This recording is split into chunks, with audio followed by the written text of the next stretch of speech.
it is about physical fighting. The non-believers, it's not, oh, we're gonna have a debate. No, it's not. Hello family, I hope you're well. Welcome to this new video. It's like the last video. I recently did a video on Germany, and here we are again for another attack video. Well, Happy New Year. This is the first video of this year, so let's start. I will do a little reaction to my friends here. I wish they were my friends. But I do admire their work a lot and big fan of them. FBI came in here and was like, oh, I have an idea. I want to make this look as sinister as possible. I have recently learned about the Quran, chapter 9, verse 111. Sounds, that's a very, very bad one. It's a very bad one. I think I'm going to open the page to that one and have it display on here. That will be fantastic, but don't tell anybody. Maybe that's what happened, I don't know. Maybe the guy himself put the Quran up here. It is clearly not just laying around. It is on top of his shelf to be displayed like that. Now, there are two things that come into my mind. It is entirely possible for this jihadist terrorist to put the Quran like this so that it displays this page in order to, one, either send a message to those who come and see the house, because terrorists like to send a message. Terrorists like to tell people what they are doing and why they have done that. It's just a poor attempt at declaring to the world that you are a hero when you are a despicable animal and killing people. Or he had it open there to motivate himself, because look at the verse. Verse is a very significant one. Mm-hmm. Have it there. Like the perfect verse for what he did. There is no more perfect verse. That's why I said everyone should learn Surah 9, verse 111. But yeah, because you got let's see, Carlos here says, why was he learning to recite if he was going to kill himself? You see, that's proof that it's the conspiracy by the government. Hey, Carlos, he was probably possibly even memorizing the pronunciation of that verse to recite to himself as he was doing it. Very, very important verse given what he just did. Let's just look at it in fact. It's called the verse of the barter, or the verse of the exchange, or the verse of the transaction, things like that. I heard this verse a lot when I was a Muslim as well, and it's of great significance to jihad. Jihad. So the verse is chapter 9, verses 111, right here. It says, indeed, Allah has purchased from the believers their lives and their properties. In exchange for that, they will have paradise. They fight in the cause of Allah, so they kill and are killed. It is a true promise binding upon him in the Torah and the Gospel and the Quran. Shit, really? Where's that? And who is truer to his covenant than Allah? So rejoice in your transaction which you have contracted. And it is that which is the great attainment.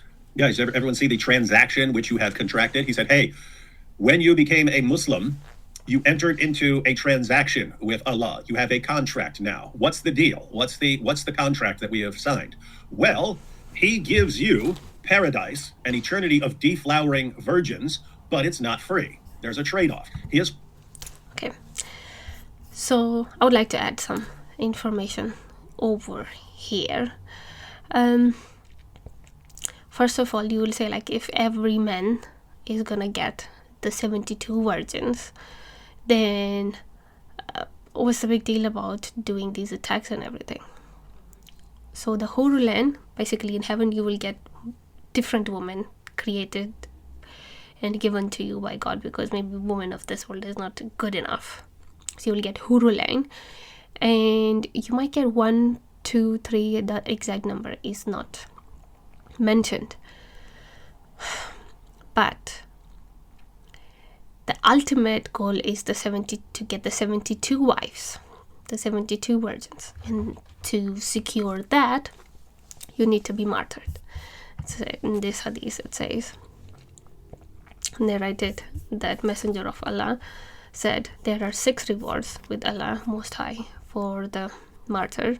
He is forgiven with his injury. He observes his seat in paradise. He is protected from punishment of grave. He is saved from the greatest terror. The crown of dignity is placed upon his head. A single gem from it is better than the world and what's in it. He is married to 72 wives from the women of paradise. Okay, women of paradise, not women of this world. No, there is nothing but the women of this world are not good enough. You get women of paradise, the Hurul Ain.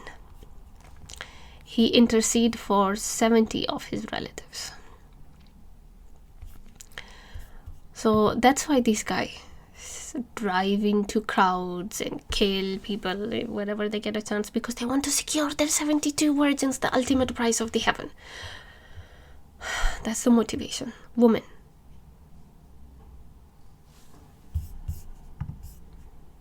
Is that it's a transaction. Bought your life and your, so you kill and are killed. What did the guy do?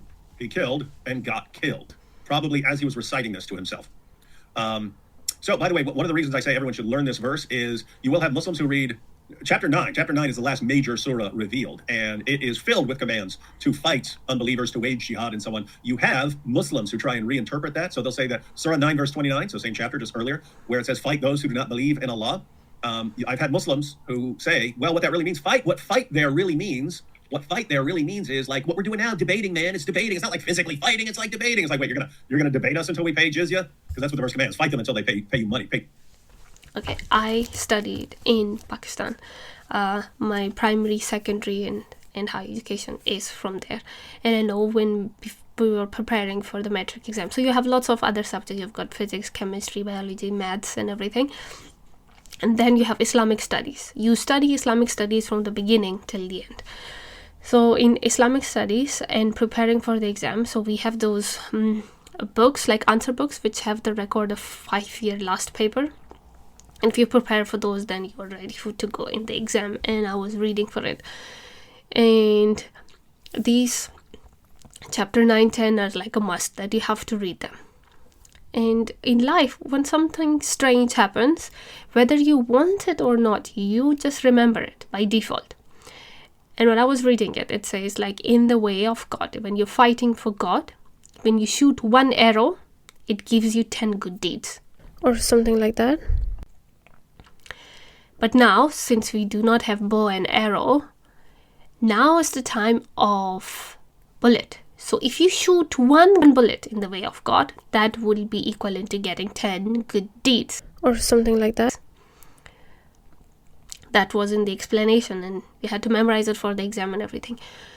So David Wood is 100% right here. It is about physical fighting.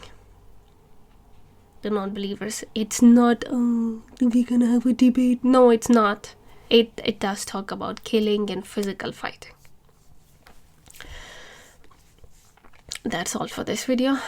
I will add the link of this one if you want to watch the full video. It's always fun to watch them. Take care, and see you in the next one. Bye.